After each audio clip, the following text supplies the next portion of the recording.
ನಮಸ್ಕಾರ ಸ್ನೇಹಿತರೆ, welcome back to one more video on rapid revision of Indian polity. So ಇವತ್ತು ನಾವು next ಪದನ ನೋಡ್ತಾ ಇದ್ದೇವೆ, ಡೆಮಾಕ್ರೆಟಿಕ್ ಅಂತ. ನೋಡಿ, ಡೆಮಾಕ್ರೆಟಿಕ್ ಅನ್ನೋ ಪದದಿಂದ ಇನ್ನೊಂದು ಪದ ನಿಮ್ಗೆ ಅರ್ಥ ಆಗಬೇಕು, ಡೆಮಾಕ್ರಸಿ ಅಂತ.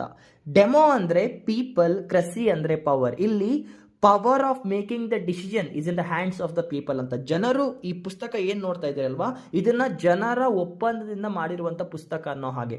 ಜನರ ಪವರ್ ಇಂದಾನೆ ಡಿಸಿಷನ್ಸ್ ನ ತಗೊಳ್ತಾರಂತ. ಭಾರತದಲ್ಲಿ 130 ಕೋಟಿ ಜನ ಇರೋದ್ರಿಂದ ನಾವೇ ಹೋಗಿ ಪಾರ್ಲಿಮೆಂಟ್ ಅಲ್ಲಿ ಕೂತ್ಕೊಳ್ಳೋಕ್ಕಾಗಲ್ಲ. ಸೊ ಏನ್ ಮಾಡ್ತೇವೆ ನಾವು, ಒಂದೊಂದು ರೆಪ್ರೆಸೆಂಟೇಟಿವ್ ನ ಪಿಕ್ ಮಾಡ್ತೇವೆ. ಆ ರೆಪ್ರೆಸೆಂಟೇಟಿವ್ಸ್ ನಾವು ಎಂಪಿಗಳಂತ ಕರೀತೇವೆ, ಲೋಕಸಭಾ ಎಂಪಿಗಳು. ಸೊ ಅವರು ನಮ್ಮ ಪರವಾಗಿ ಡಿಸಿಷನ್ಸ್ ನ ತಗೊಳ್ತಾರೆ. ಸೊ ಯಾವಾಗ ನೀವು ಎಲೆಕ್ಷನ್ಸ್ ಮಾಡ್ತೀರಲ್ವಾ, you are acting in the form of democracy. Democracy ಅಂದ್ರೆ people have the power to make the decisions, people have the power to pick the government. ನಮ್ಮ ಗವರ್ನಮೆಂಟ್ ಯಾವ್ದು ಬೇಕು ಅನ್ನೋದನ್ನ ನಾವೇ ಪಿಕ್ ಮಾಡ್ಕೊಳ್ತೇವೆ. ಬಿಜೆಪಿ, ಕಾಂಗ್ರೆಸ್, JDS ಯಾವುದಾಗಿದ್ರು ಕೂಡ ಅದು ಜನರ ನಿರ್ಧಾರದಿಂದ ಬರುವಂಥದ್ದು.